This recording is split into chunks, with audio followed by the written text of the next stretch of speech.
G.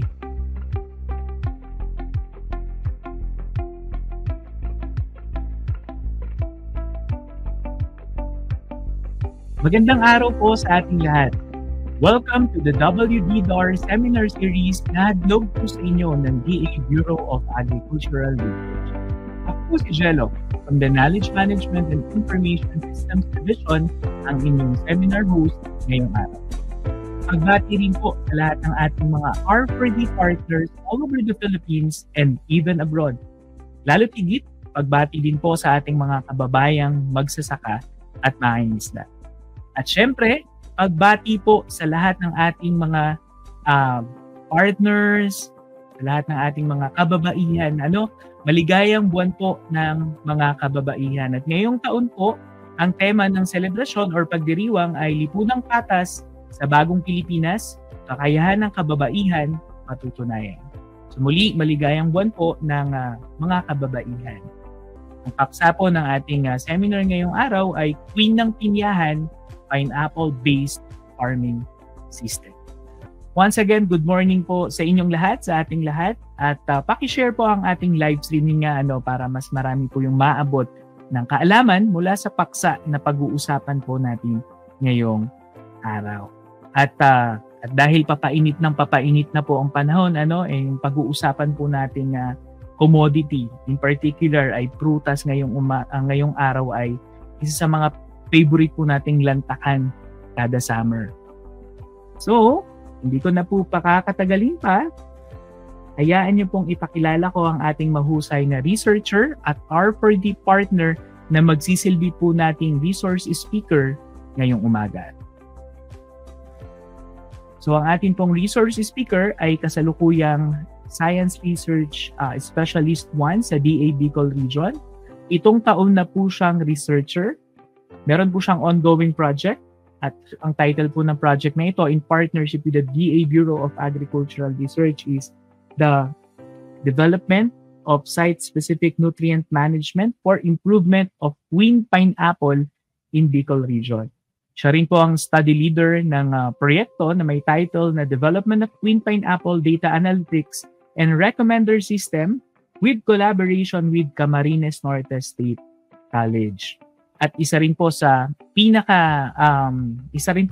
natapos ng proyekto ay yung Community-Based Participatory Action Research or CPAR on Integrated Rice-Based Crop and Livestock Production in Lowland Rain-Fed Rice Growing Areas in Napilihan and Calangkawan Sur, Dinsos, Camarines Norte. At ito pong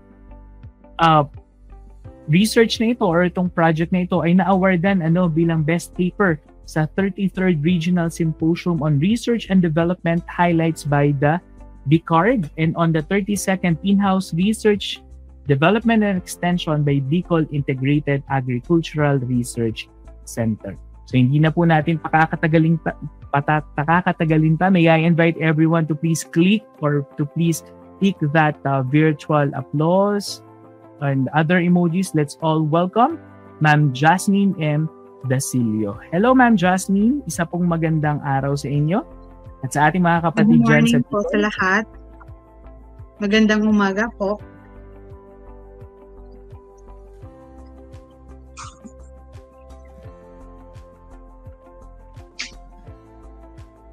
Start na po, sir. Okay, ma'am, then let's start na po. Good morning po sa lahat po na viewers. Today po, I will be presenting or i-discuss ko po ang topic na Queen ng Pinyahan, Pineapple-Based Farming System. Dito po sa Camarines Norte, ang primary commodity po ay ang Queen Pineapple or Ananas comossus na meron po ang total production area po ang Cam Norte na 4,473 hectares. Ang sinasabi po ang Queen Pineapple ay sweetest among the pineapple cultivar and resilient po siya sa typhoon. Meron din pong projected demand value ang Queen Pineapple sa 2028 na umaabot po ng 27.08 billion US dollar. Ang queen po ay ginagawa po siya na juice, puree, tarts, jams, and ang leaves po niya ay pinoproseso as pinya fiber na kung saan po may malaking demand po sa international market kagaya po ng United Kingdom.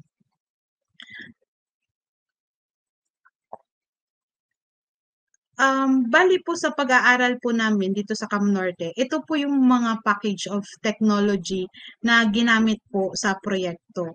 Una po sa pagpili po ng planting materials ay ang recommended po namin ay yung medium and large size na may 51 to 70 centimeter po ang length and then 200 to 399 po yung grams niya na kung saan kapag gumamit po tayo nito ay bibigyan po tayo ng magandang yield or mas malaking bunga compared po sa extra large na kung saan po ay kadalasan ay namumunga po siya sa panahon. Mas madami po yung namumunga sa panahon.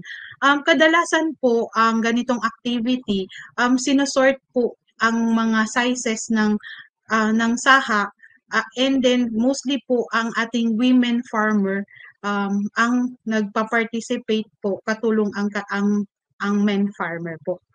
Bali po ang tawag po namin dito ay aerial suckers na kung saan yung shoots po are rising from the stem above the ground. Next po ay ang next activity po ay yung curing ng planting materials or yung saha po natin.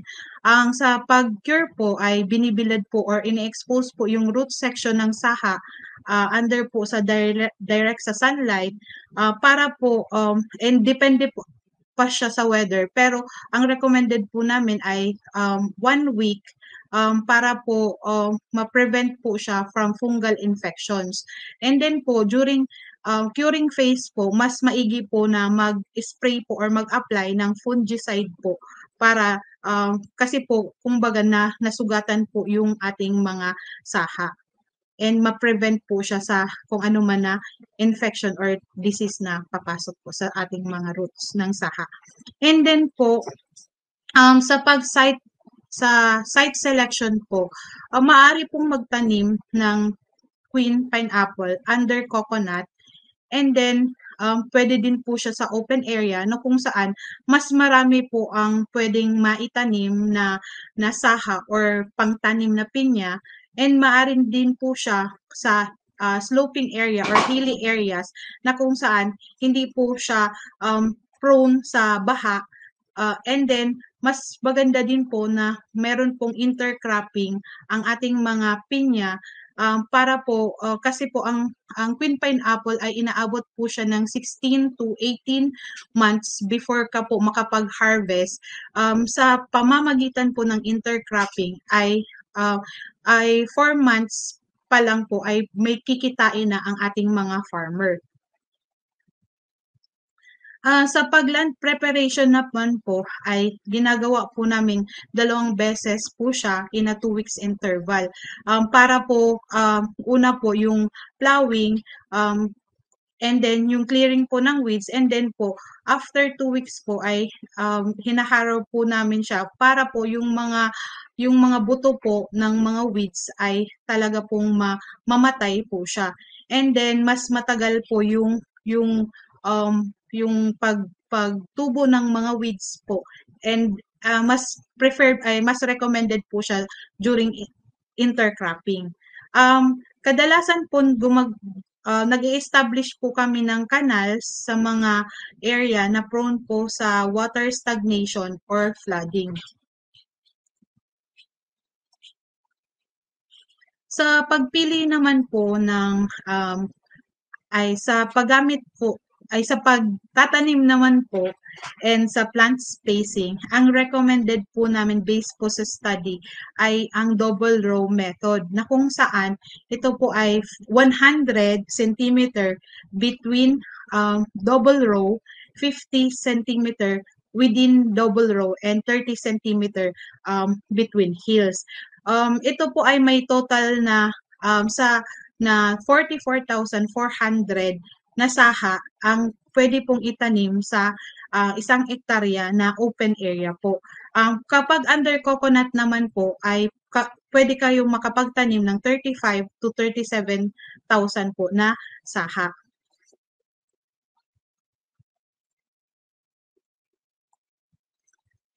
Sa planting technique naman po, ang ginagawa po namin ay mas maganda po na i-layout po yung area para ma-maximize po yung tataniman ng pagtataniman.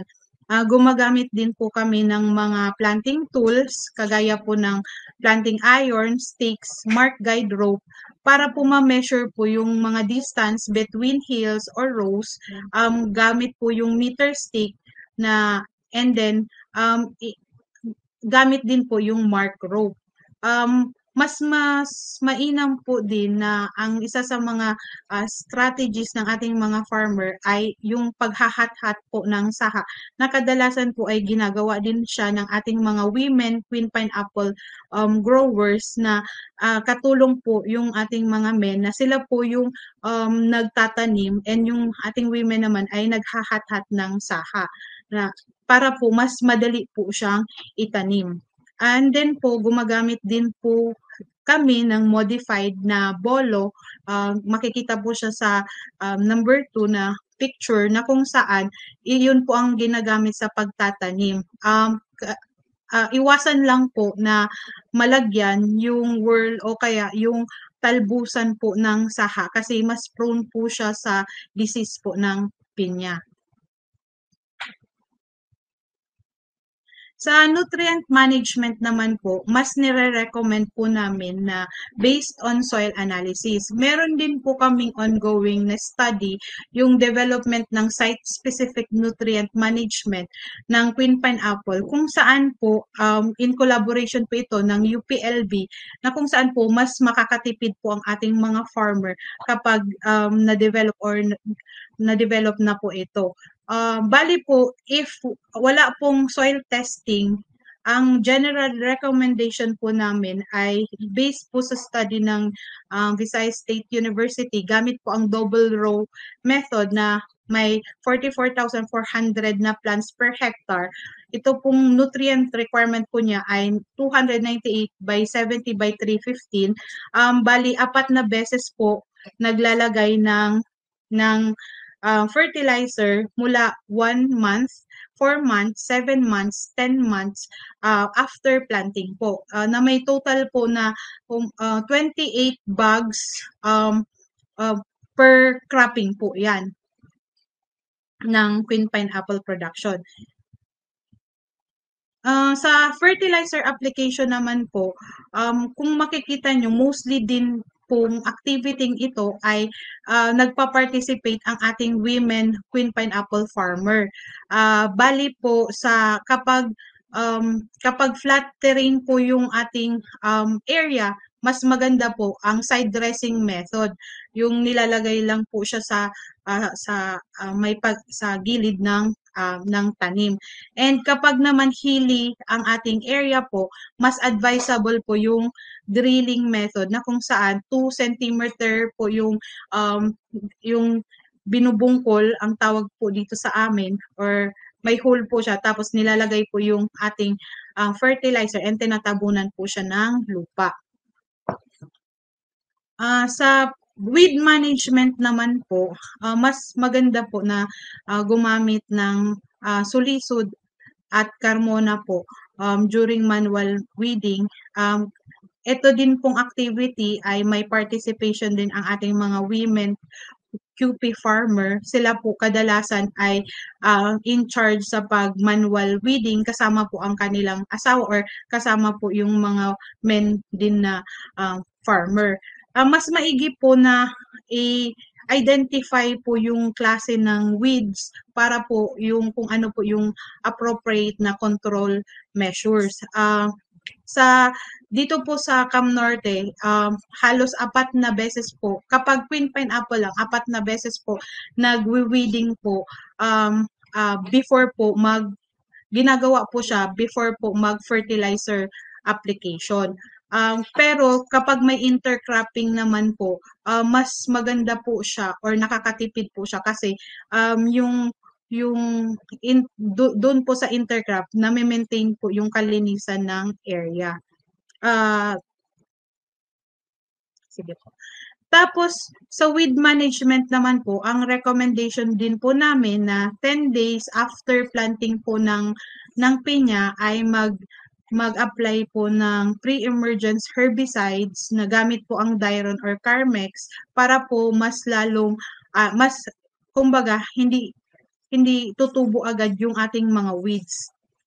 And then po, ang preparation niya, kadalasan po ay ito pong 13 tablespoon po ng Diron sa isang knapsack sprayer na may 16 liters na tubig. Kadalasan po kapag naman may occurrence po ng grasses or nakikitang meron pong mga seedges, ang ginagawa po namin ay nilalahukan po siya ng 30 ml na one side po sa isang sprayer load. Ito pong flower induction naman po ay ginagawa kapag 10 to 12 months after planting na po ng queen pineapple. Kadalasan po gumagamit po kami ng Etepon as plant hormone, urea, measuring cup, tapos sa isang knapsack sprayer po. Bali ang paggawa po namin ito ay yung 5 cc na flower inducer po, nilalahok po siya sa 250 grams na urea, bali sa isang po yan, knapsack sprayer. Bali yung 5 ml po, yung concentration po or solution po niya or mixture po ay nilalagay po sa whirl or yung talbusan po ng plant, and then po sa isang knapsack sprayer ay kaya niya pong makapa-induce ng 1,000 na pineapple plants. Kapag 2 weeks na po ang plant ay makikitaan na siya ng pamumula po ng sa gitna or dun po sa whirl niya. And then after 30 days po yung majority na po ng plant ay nagfa-flowering na po. Isa rin po sa kailangan tandaan na bawal po mag-spray during malakas ang ulan kasi po nawawalan siya ng bisa, sayang lang. And then po kapag naman medyo light to moderate lang naman ay higher concentration po, which is 10 cc and then 250 grams ng urea sa isang load po ng knapsack sprayer. Sa fruit ripening naman po, isa sa practice po ng mga farmer natin ay itong fruit ripening. Ginagawa po ito kapag yung binenta na ng farmer yung kanilang produce sa mga traders, and yung mostly traders po ang gumagawa nito. Ang application po nito ay ginagawa 2 to 3 days before po i-harvest or kunin po ng mga mamimili para po dalhin po siya sa mas malaking market kagaya po ng balintawak. This can be done po by dipping yung knife niya po, ididip dun sa etrel, tapos po yung etrel naman ay yung knife po itutusok siya doon sa peduncle po, parang i-puncturing yung peduncle po. Kadalasan po tapos meron din po isang strategy ang farmer natin, yung natural fruiting. Mas recommended po namin ito na kung saan po yung nagha-harvest po sila ng ang maturity index 1 na medyo green pa po, and staggered po yung kanilang pag-market ng pinya. Kasi po pag ganyan po na index 1, hindi po siya madaling mag-yellow. And ang i-maintain lang po yung peduncle niya ng may 2 inches po ang pagitan, ang haba, yan po, para mas ma-prolong po yung shelf life ng ating pinya kasi po 4 days lang nga po nag-yellow na ang ating pinya po. Ito naman po, fruit enhancer po is nilalagay po sa pinya yung study po ni Sir Obrero, 83 days after po ng flower induction, na kung saan ang application po nito ay yung Berylin 90 po ang ginagamit mostly ng ating mga queen pineapple farmer dito po sa Camarines Norte. Dilalagyan yung mixture niya po ay 250 grams ng Berylin, sa tinutunaw po siya sa isopropyl alcohol, tapos ini-spray, nilalahok po siya sa 16 liters na knapsack sprayer, tapos ini-spray po siya sa paligid po nung fruit nung pinya, and then po sa isang knapsack sprayer ay kaya niya pong makapag-apply ng 1,000 na fruit po. Ito po yung mga common pest and diseases ng pinya. Number 1 po na disease po ay yung sinasabing bat rot or Chalara paradoxa. Ito po ay gawa ng isang uri ng amag sa lupa. Madalas po umaatake din po ito sa tubo at nyog. Ang sintomas po nito ay pagkabulok ng puno ng pinya, pagkalanta ng buong halaman, bigla ang pagkamatay. If nakaligtas man po ay nagiging bansot na po yung halaman. Sa pag-iwas o pagkontrol po nito, iwasan po na magtanim ng bagong kuhang pananim. Kaya po nire-recommend namin yung curing po ng saha or ibinibilad po ang mga saha, yung dakong puno ng pantani hanggang sa maghilom po yung sugat niya. And then, pwede din po siyang ilubog or isprayan ng fungicide na Dethane po sa 1 litro ng tubig. Mas nire-recommend po namin ito para ma-ensure po na talagang free from pest and diseases yung ating mga planting materials. Another disease po ng pinya ay yung heart rot, na ito po ay gawa ng amag sa lupa. Ang common na sintomas niya po ay pamumula ng dahon, pagkalanta po ng gilid ng dahon, madaling matanggal ang apektadong dahon, and yung may mabahong amoy po ang disease na ito. Ang karaniwang pong control measure po namin ay naglalagay po ng drainage canal sa lupang tinutubig, kasi prone po siya sa ganun ay kumbaga dun sa may mga waterlog. Kung makikita nyo po sa picture na hindi lahat na may ganung case, may mga part po na green pa naman yung ating tanim, may part na namumula po siya. And then po, iwasang maglagay ng lupa sa ubod ng pinya sa pagtatanim o paghahawan. Yun nga po yung kapag nagtanim po, bawal pong malagyan yung talbusan ng lupa. And then po, magwisik po ng fungicide bago po kumalat ang sakit. And pamalagiin po na ang soil pH po ng pinya ay 4.5 hanggang 5.5 po na para di dumami po ang amag sa lupa. Sa another pong disease, yung tinatawag na pineapple wilt, gawa din po siya ng virus na dala po ng mealybug. Ang sintomas din po niya ay pamumula ng dahon, panunuyo ng gilid ng dahon, pagkalanta ng buong dahon. Ang nagiging pinsala niya po ay pagkabansot nung fruit natin and nung plant, and then yung fruit po niya ay mahinang quality. Maikli din yung nagiging ugat niya po. Sa pag-iwas o pagkontrol po nito, sugpuin po ang langgam or caretaker ants para hindi po kumalat ang mealybugs and pineapple wilt. O wag din po kumuha ng mga pantanim na inatake na ng pineapple wilt, and then kung grabe na po yung pag-atake ay mag-crop rotation na po. Sa tanimang inatake po ng mealybug and pineapple wilt, sunugin po yung tirang halaman tapos baliktarin ang lupa. Gumagamit din po kami ng chemical na registered po na pangtanggal po or pagsugpo po sa mealybug na kagaya po ng Loris band. Kung baga, ang namamatay po kadalasan nito ay yung mga langgam natin. Sa pest management naman po, ito po yung pinaka mapanira sa ating mga queen pinyahan. Ito po yung pineapple mealybug.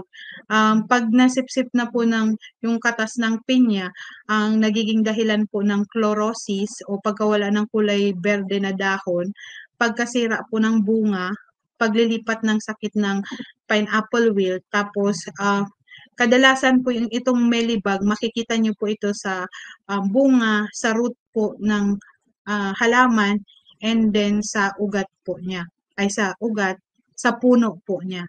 Sa pagsugpo nito, kailangan po na mamatay or sugpuin natin yung caretaker ants, ang mga langgam po na siya po ang may dala or nagkakalat ng mealybug sa taniman po. Wag din pong kumuha ng pantanim sa taniman na po na inatake ng mealybug.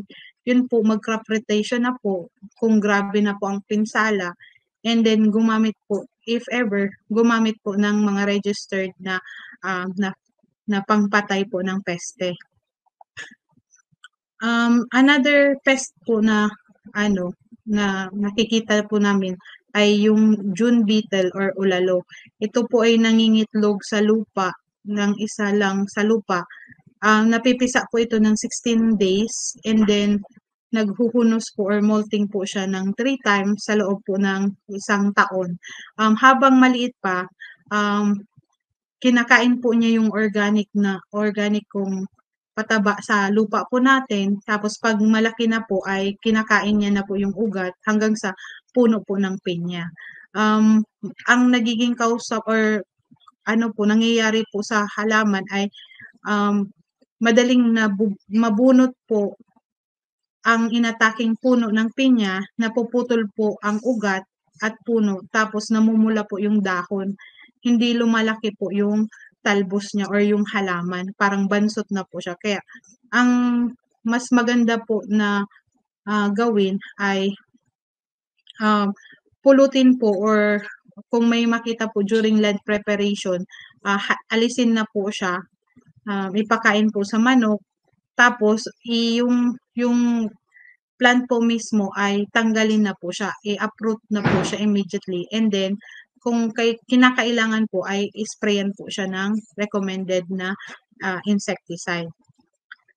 Kadalasan din po ang isa sa mapanira po na peste din yung ating mga daga. Para po maiwasan po siya, pamalagiing malinis po yung paligid ng taniman, and then magbitag po ng para sa daga, hukayin, tapos huliin po yung mga kung saan po nakatira yung ating mga daga po, and magpain po ng lason. Isa din pong peste na mapanira ay ang mga ibon. Maglagay po ng panakot sa ibon, bantayan din po kung makikita, tapos hanggang maglagay po ng mga shiny objects po na kung saan na yung movement and reflection can startle and deter yung ating mga ibon. Sa pag-harvest naman po ng ating pinya, ginagawa po ito kadalasan ay 4.5 to 5 months after flower induction. 4.5 po pag natural fruiting siya. Pag nag-spray po ng gibberellic acid ay inaabot po siya ng 5 buwan. Yung po niya, yung tagal niya bago mo siya ma-harvest.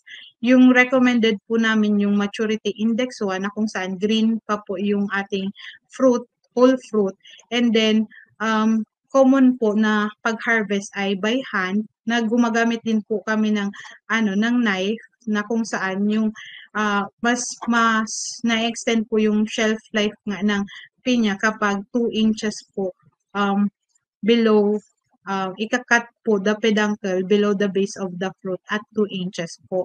And then i-avoid po yung after po mag-harvest ay binibilad po direct sa sunlight yung ating mga fruit para po ma-avoid po yung sun scald, and then yung proper handling po ng ating mga prutas or ng pinya para po yung quality, maano pa din yung quality. And then, hindi po nire-recommend na i-trim yung crown po ng mga pinya. Ito po yung another technology na inintroduce namin sa aming farmer cooperator dito po sa Camarines Norte. Bali, inintroduce po namin ang intercropping po ng mais na kung saan po ay 1 to 2 months po ay nagtanim po sila in between ng ng rows po. Sa pagtanim po, gumamit po sila ng Carabao drone harrow. And then po, may spacing po yung between hills na 15 cm. Sa isang hektarya po ay kaya pong makapagtanim ng 44,666 hills of peanut in between po ng double row. Bali po, nagtanim po sila ng 2 to 3 peanut seeds sa may lalim po na 3 to 5 cm. Mostly din po ang ating mga farmer cooperator ay women na kung saan sila po yung nag-participate during mga series of trainings na binigay po namin. And then, makikita po na doon sa implementation ng project, nag-conduct po kami ng series of techno-demos sa ating mga farmer. Pumupunta po kami dun sa lugar, sa mga taniman nila, tapos pinapakita po namin kung paano itanim yung double row and then yung intercrop and yung paglagay po ng abono. Kaya kumbaga, mostly po nagpa-participate po ang ating women na farmer cooperator. And then sa healing up po, mas nire-recommend po siya sa mani, and then yung sa weed po ay na mas nagbe-benefit po ang ating pinya kasi nalilinisan na po yung area. And then yung proper nagkakandak po ng proper monitoring and identification po ng pests and diseases po nung sa mani po. And naglagay po sila ng mga pesticide doon po sa mga infested na po. And then sa fertilizer application sa mani po, based naman po siya sa soil analysis. Pero kapag wala pong dun walang soil testing area po, ang nire-recommend po namin ay pag-apply po ng 2 grams per plant, complete fertilizer at 15 days, tapos 2 grams naman per plant at 30 days po after planting po. Naglagay din po sila ng basal ng organic fertilizer 4 to 8 bags po doon sa per hectare po. Sa corn naman po, ang ginamit po nila ay yung sweet corn po, and then after po ng peanut, bali yung corn naman po yung tinanim nila, gumamit din po sila ng Carabao drone harrow, nilagyan po nila ng organic fertilizer, and then po yung plant spacing niya po ay na may distance na 25 cm between hills po, and then po kaya niya pong makatanim ng 26,800 corn plants doon po sa intercrop in between ng pineapple plant per hectare po. Sa fertilizer management naman po, ang naging practice po ng ating mga farmer ay ang pagbungkol na doon sa lupa na kung saan naglagay po sila ng basal fertilizer, and then yung general recommendation po na 8 grams per plant na 14 fertilizer, tapos sa lalim po na 2 cm and nilalagyan po nila ng lupa. Bali sa side dressing naman po, after 25 to 30 days, naglalagay na po sila ng 2 grams per plant ng urea. Sa pest management naman po, yung ni-require po namin ay mag-conduct po sila ng proper monitoring tapos identification ng pest. Meron din po kaming ginawang mga group chat para doon po ma-monitor din namin lahat ng mga nangyayari sa sites po or sa area po na pinagtaniman nila. Kasi po ang kadalasan na nangyayari po once na may mga ganyan occurrence na po ng mga peste, sinisend po nila sa amin through group chat, per barangay po yon kung ano po yung mga klase ng pest, and agad po namin siyang nire-recommend kung ano po yung possible na management doon sa mga peste na yon. And then sa harvesting naman po, kapag may black layer form na po yung grain ng po ng at the point where it meets the cob, yun po yung palatandaan na pwede na po siyang ma-harvest ang ating mga corn po. Sa taro and gabi naman po, kadalasan po ang ating women farmer, sila po yung nagpa-participate dito.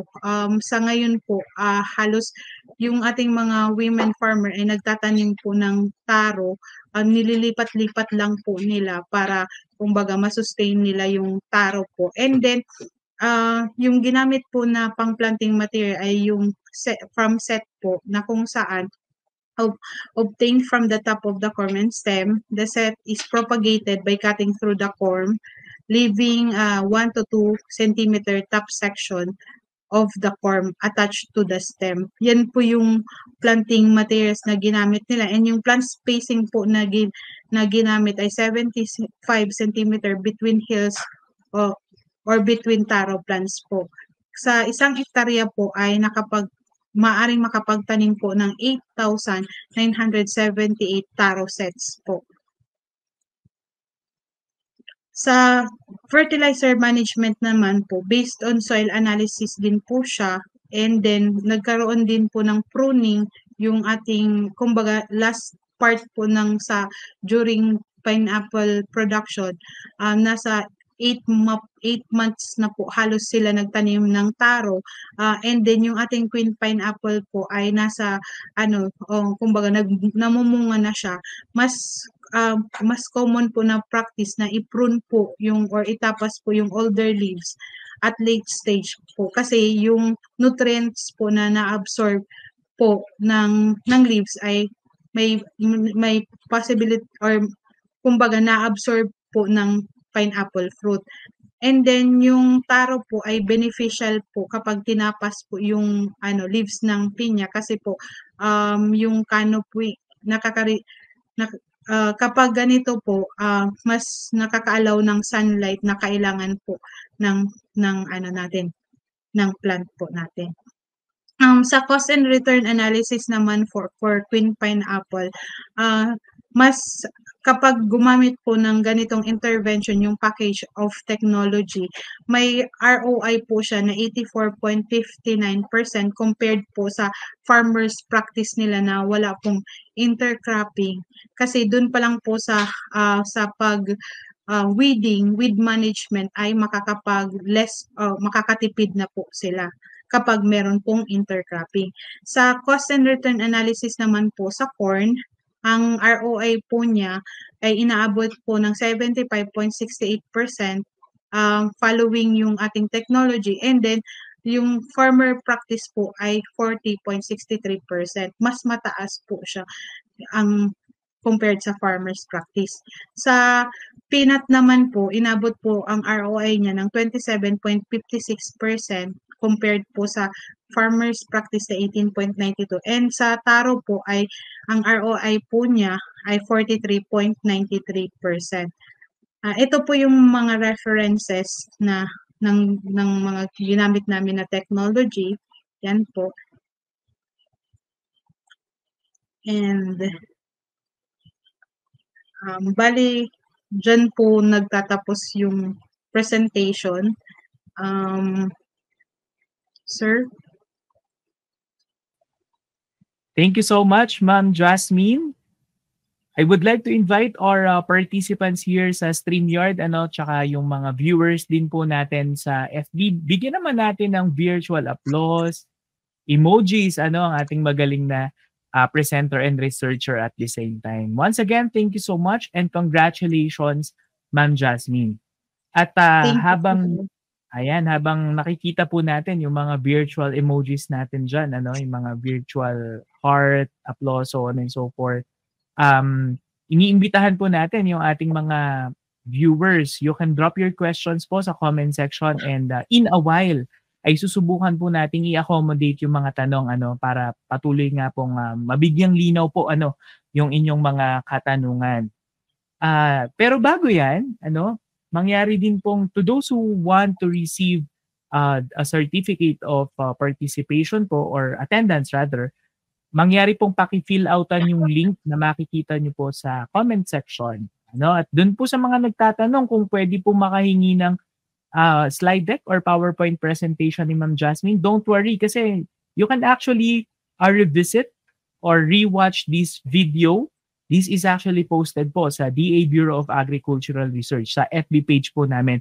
And fortunately, meron din po tayong technology video ano, palabas lamang po featuring ito pong naging tagumpay ng project ni Ma'am Jasmine. So please follow, like, and like as well yung videos and other products po na pinopost namin sa aming FB page.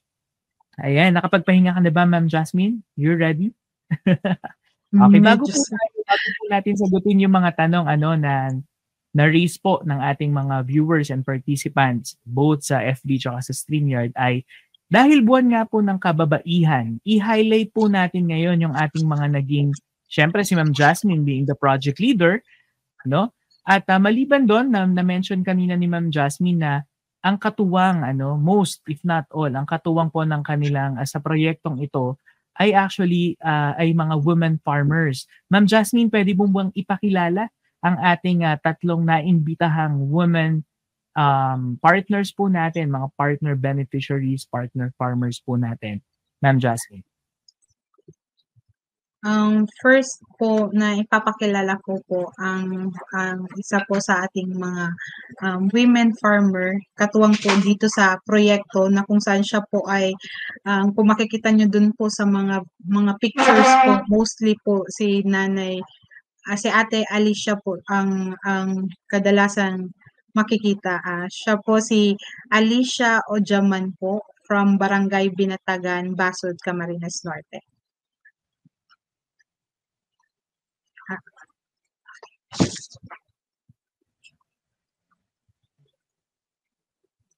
Sige na ate, magtarong.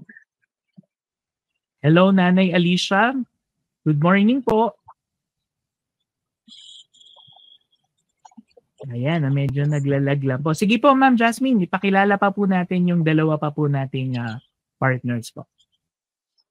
Ang ikalawa po nating partner ay from Maisog, San Lorenzo, Ruiz. Ipinapakilala ko po ang ating next na cooperator. Siya din po ang nag-implement nung ating project, si Ma'am Rosalie Umeres po. Hello Ma'am Rosalie. Hello po. Hello po.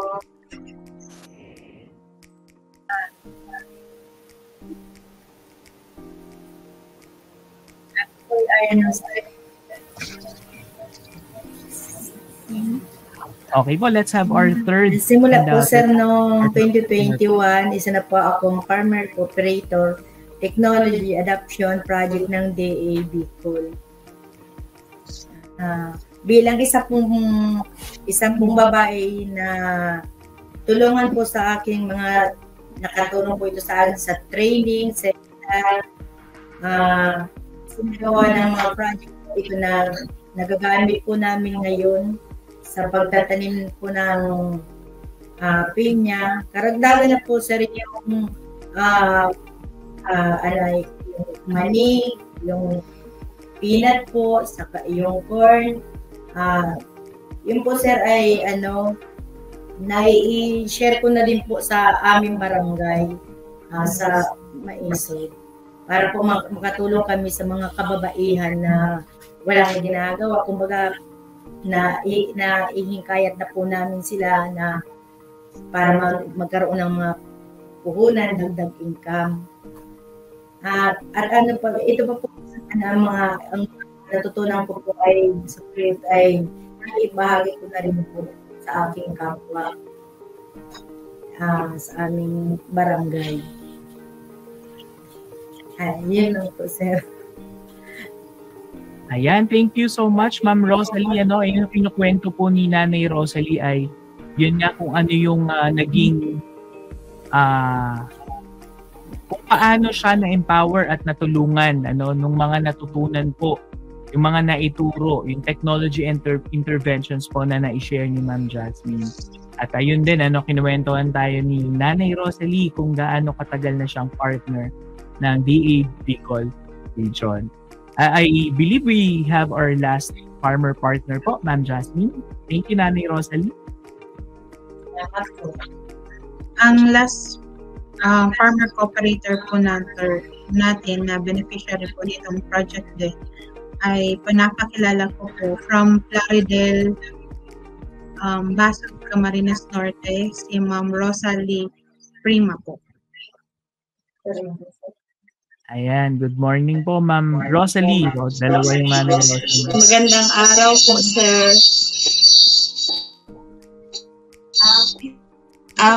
Isa din po ako sa natulungan ng Quinpool. Malaking bahagi po ito para sa amin dahil katulong po ako ng aking asawa sa pagtatanim.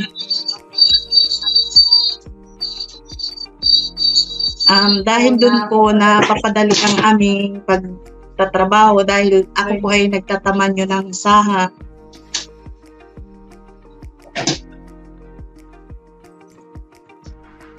Tapos natutulungan po kami sa pamamagitan ng training o seminar project tulad ng intercropping at pagtatanim ng taro, peanut, and corn.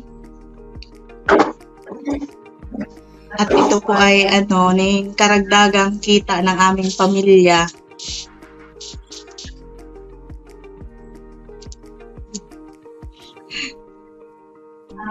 Sa loob po ng 3 taon, marami po kaming natutunan.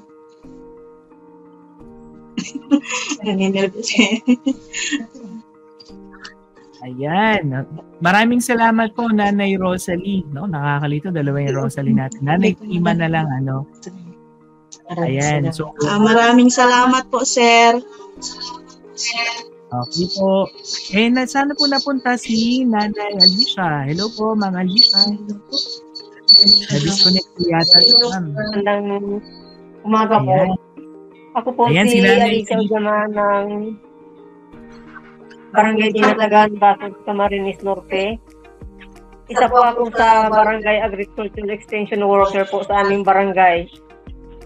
Bahagi po ng aking trabaho na mag-monitor ng crops and livestock po sa loob ng aming barangay. Tagahatid ng balita para sa mga farmer tungkol po sa program ng DA. Sa pangunguna po ng aming municipal agriculturist, si Mr. Harry James Filomeno. Nag-attend po ako ng seminar na isinagawa ni Ma'am Jasmine Dasilio sa amin pong bayan, yung kanyang pong research project sa Queen Pineapple na may intercrop na taro, corn, and peanut. Dati po hindi kami nag-aararo ng lupa sa pagtatanim, tinatabasan lang, tapos tatanggalin yung mga debris, ilalagay sa isang tabi, tatambakin, pagtataniman na. Yun po yung dating practice namin. Dahil po sa training, sa seminar na napag-atinan ko kay Ma'am Jasmine, nagsimula po kaming mag-araro ng lupa. Tapos, nilagay na po kami ng intercrop po sa pinyahan, kagaya po ng taro at saka peanut. Ang ginamit po naming planting distance sa pagtatanim ng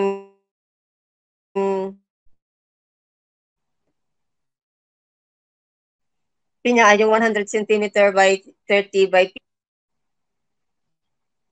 ang mga ginagawa ko po sa amin sa tataniman namin, nagsusort out po ako nung ako po yung nagsorting ng pinya, tapos naglubog nung sucker sa fungicide kasi kung may mga infected po ng punjay yung para po mamatay na. Tapos po pinapatiwarik namin yung sa sikat ng araw para po mabilad.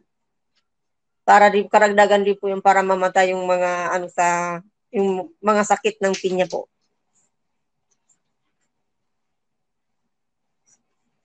Sa po nito, pagkatapos po namin magtanim after 1 month po, pre-emergence po kami ng herbicide, yung pong Diaron. Ako po ang nag-spray. Tapos, pagkatapos namin mag-spray, after 2 weeks, nagtanim po kami ng peanut. Doon po sa rows na in between ng pineapple. Doon po sa 100 cm, doon po namin siya itinanim. Sa pagtatanim po ng peanut, naggamit po kami ng vermicast para po sa basal nung tanim. And naglagay din po kami ng fertilizer. Ang paglalagay po namin ng fertilizer, sir, yung base po dun sa soil analysis na kinandak po ni Ma'am Jasmine. Ang mga binigay po nilang abono sa amin ay fertilizer ay yung 14-14, potassium at saka urea po. Ang paglalagay po namin ng fertilizer po ay nakaprogram. Base po dun sa ng pagtanim. Simula sa pagtanim, after 1 month, naglalagay na po kami. Ang una po namin nilalagay ay yung urea po at saka 14-14. Sunod po ay pang-4 na buwan, naglagay na po kami ng 14-14 po at saka yung potassium. At saka yung hanggang 10 months po. Nanay Alicia, naglagay kami ng... Hello po. Hello, Nay. Po. Naku, si Nanay Hello Alicia po, talagang... Hello po. Talagang alam na alam ni Nanay yung mga naituro ni Ma'am Jasmine sa pamamagitan nung project. Kinukwento niyo po ngayon yung mga natutunan po ninyo kay Ma'am Jasmine. Nung in-implement or nung ginawa po ba ninyo lahat ito right after you learned from Ma'am Jasmine's project, masasabi niyo po ba na talagang malaking tulong o talaga bang tumaas po yung production po ninyo ng pinya along with other crops, and talaga po bang nadagdagan yung inyong kita right after Opo, you Opo.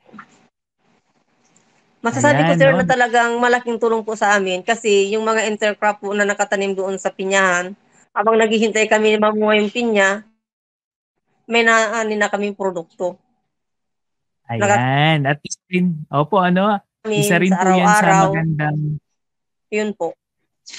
Opo, isa sa magandang... Sa technology na itinuro sa amin ni Ma'am, nakapag-ani po kami ng magandang kalidad ng pinya. Ayan. Thank you so much, Nanay Alicia. Again, maraming salamat din po, Nanay Rosalie and Nanay Prima.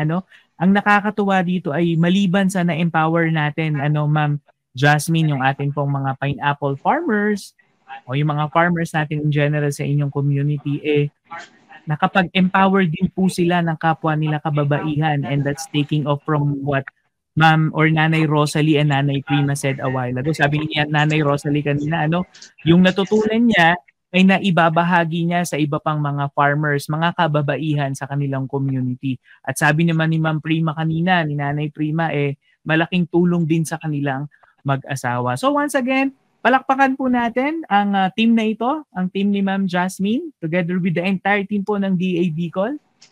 Maraming salamat. And at this point, tanungin naman natin si Ma'am Jasmine.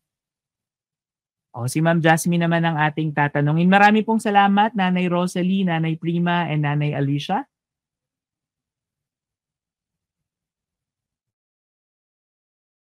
Dalawa sila. Ayan. Ma'am Jasmine, as a researcher who has been part in implementing various projects na po ng DA-BAR in collaboration with DA-BAR, how do you make sure that technology interventions introduced by DA Bicol Region, your implementing agency, or your agency rather, increase our farmers' productivity and income, but also help in empowering our women cooperators and beneficiaries? Ma'am Jasmine?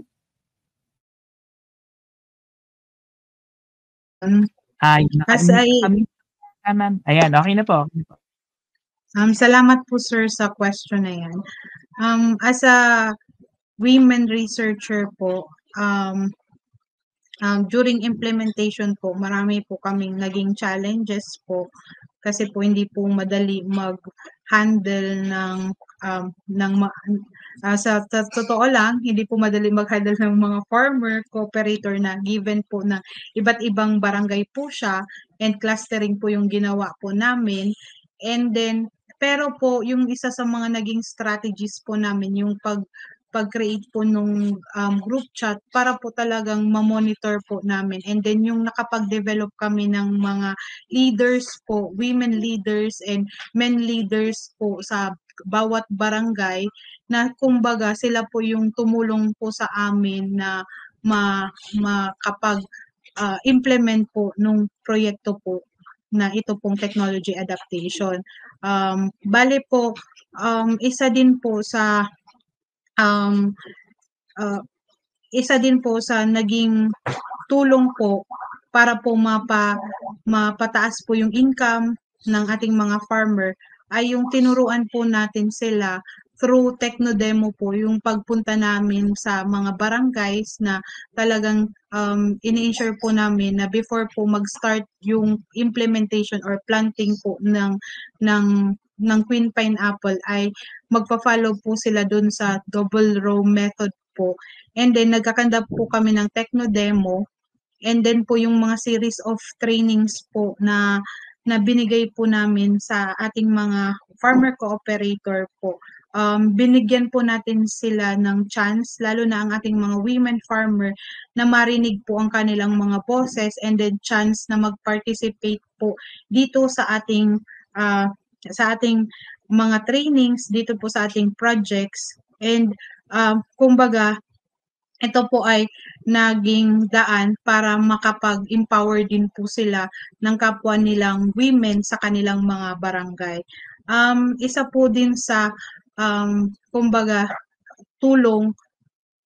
malaking tulong po ng DA-BAR yung binigay po ng pondo para kumbaga itong project po ay hindi lamang as research po siya, madami po yung farmer cooperator ang natulungan na magkaroon po sila ng income, na maging source po yun ng capital po nila. And then ang ating women farmer po ay naging kabahagi po natin sa pag-ensure po and sustainability ng ating food security po sa ating bansa. Yun po, sir. Thank you so much, Ma'am Jasmine. Now, you were talking about empowering our women farmers, or women in general.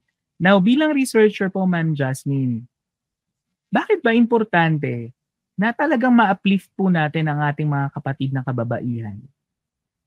Bilang farmers din, mga kababaihang farmers and women in general through these research for development activities na we've been doing po, Ma'am Jasmine.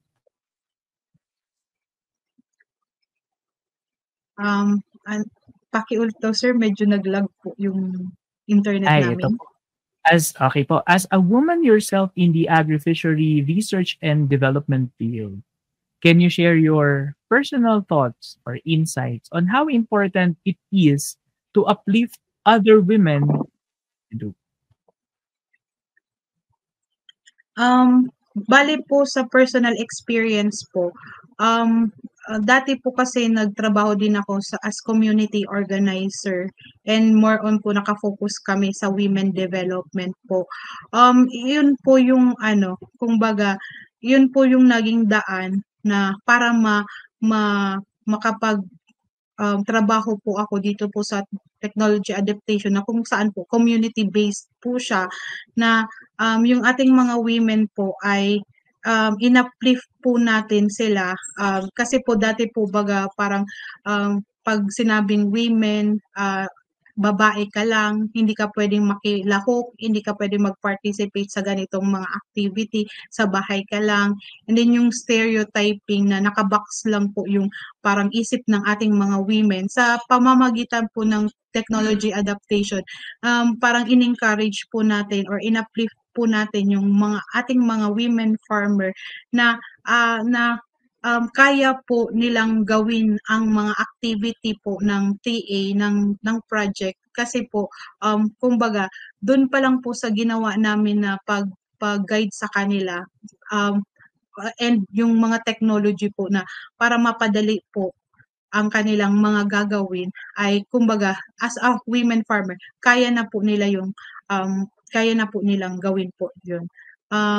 Yung mga experiences po na yun po na sa women development po ay kumbaga inano po, yun po yung naging daan para dito sa project na ito ay makapag-uplift po tayo ng mga women na farmer din po.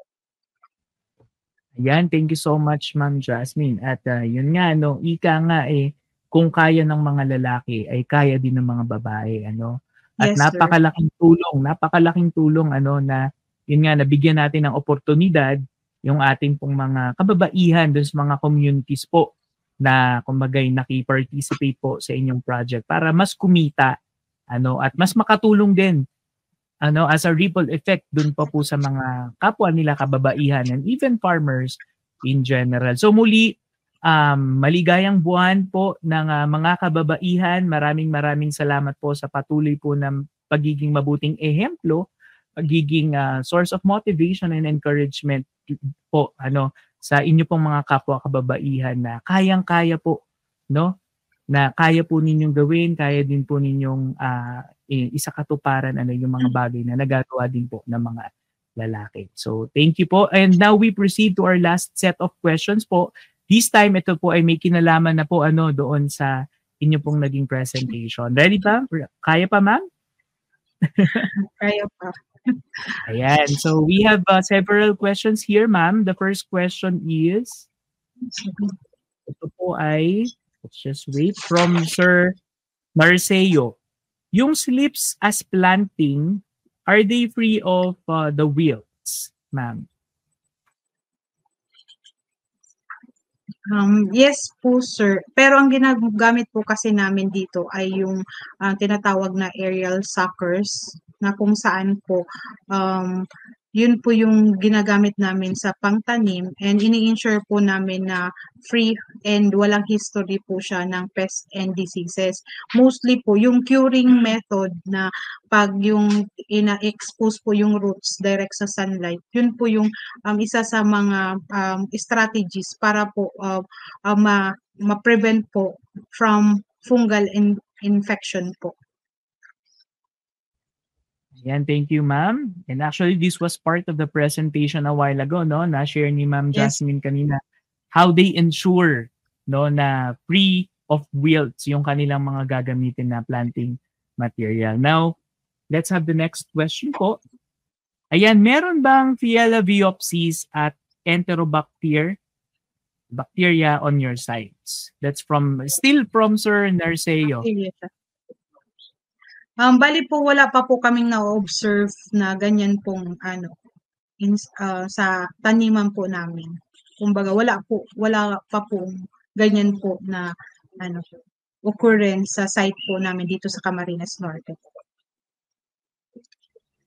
Okay, let's now have the next question.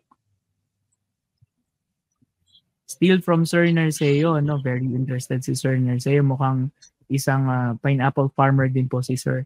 The good harvest po ng Queen Pineapple, are the local fast food restos in your area make use or sell them as juice, pies, and etc. So medyo looking forward din si Sir sa value adding po ng pineapple. Ma'am. Good morning po.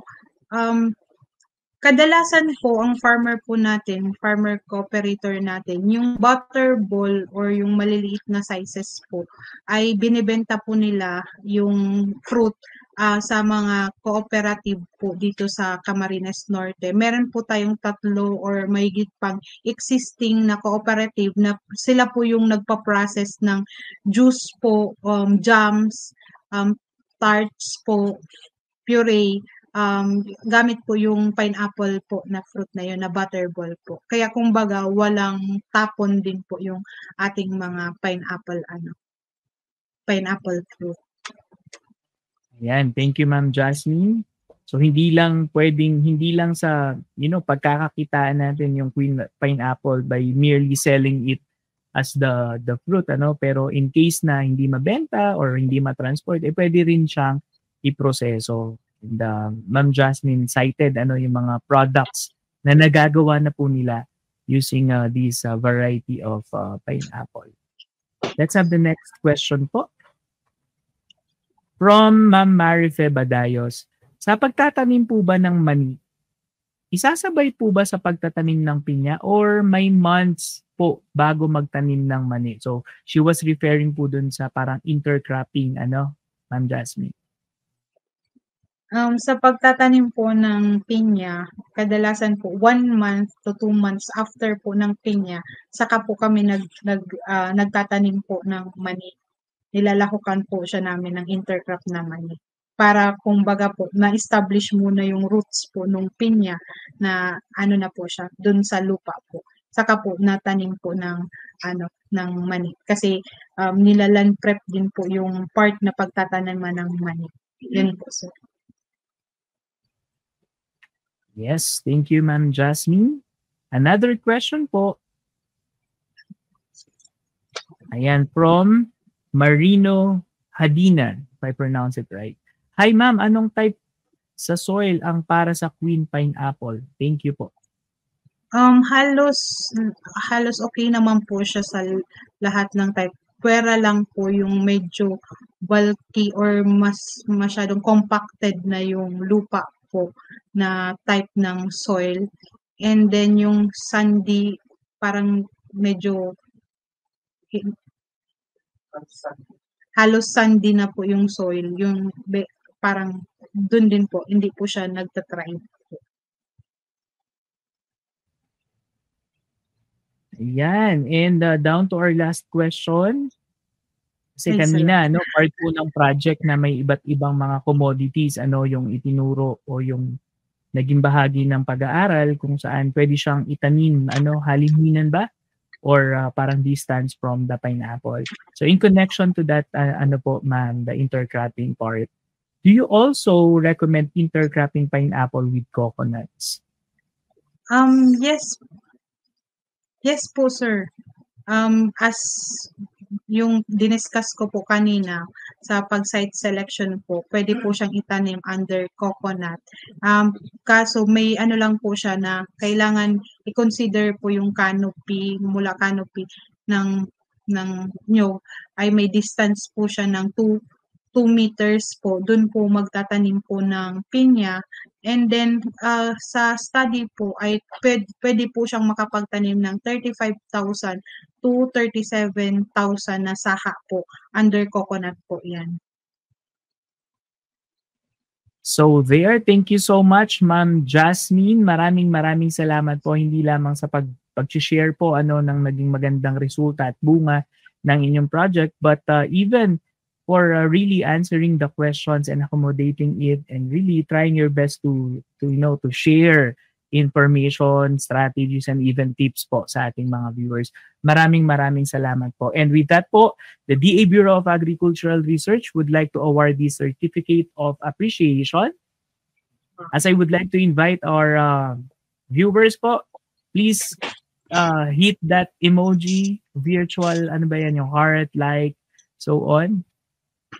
As I read po the citation of the certificate. So the Department of Agriculture, Bureau of Agricultural Research awards this Certificate of Appreciation to Ma'am Jasmine M. Dacilio for sharing her invaluable knowledge during the WD DAR seminar series titled Queen ng Pinyahan, Pineapple-Based Farming System, held today, 21st of March 2024 via StreamYard and the DA Bar's Facebook page.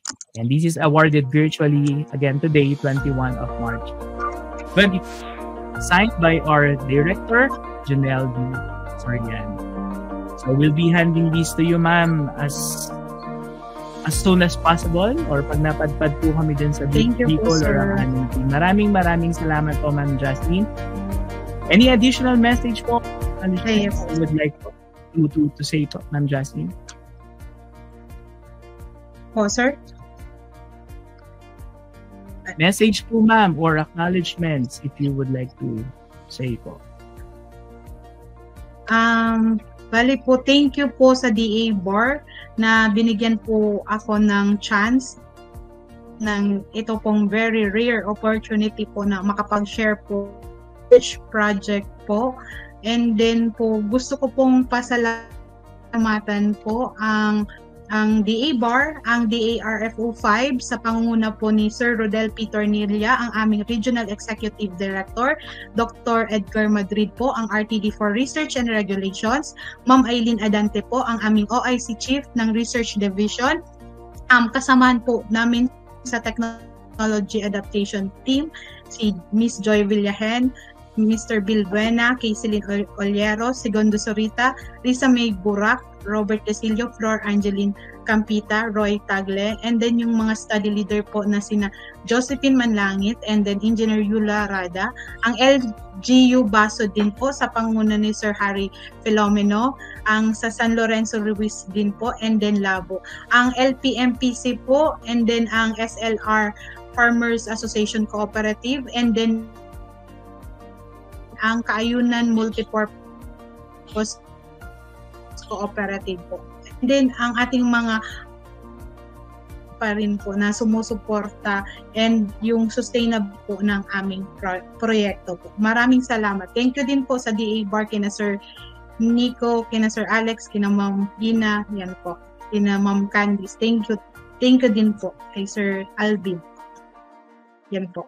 Sa inyo din, sir. Thank you po. Yes po. Maraming salamat, Ma'am Jasmine. And then, congratulations din po, hindi lamang po sa inyo, bagko sa buong team po natin dyan sa DA Bicol. At sa lahat din po na naging partners, lahat po na nag-cooperate, lahat po na nag-participate para kaya nagbunga po ng ganito kaganda yung ating pong proyekto. Muli, maraming salamat po. And to those who were asking doon po sa ating comment section, then again po, pwede po ninyong mapanood, pwede po ninyong ulit-ulitin itong video na ito. This will be posted po in a while. Again, after nung live kasi mapapanood mo siya as video. Tapos pwede rin po ninyong bisitahin yung YouTube account ng DA Bureau of Agricultural Research. That's DA Bar Official. And then again, katulad ng sinabi ko kanina, fortunately, meron na po tayong technology video po na pwede nyo pong mapanood about this technology. So, visit na lang po ang aming FB page. Muli, maraming salamat at wag pong kalimutan para sa ating mga participants and viewers, wag pong kalimutan na i-fill outan yung feedback form so you guys can receive your certificate of attendance. So muli, maraming salamat po at dito po nagtatapos ang ating seminar para sa buwan ng Marso. Muli, maligayang buwan po ng kababaihan. Maraming salamat, Ma'am Jasmine, and to the rest of the members of the team of the DA Bicol region. So this is Jello, wishing you all a good day and God bless. Thank you, Ma'am Jasmine. Thank you po sa lahat ng ating mga viewers.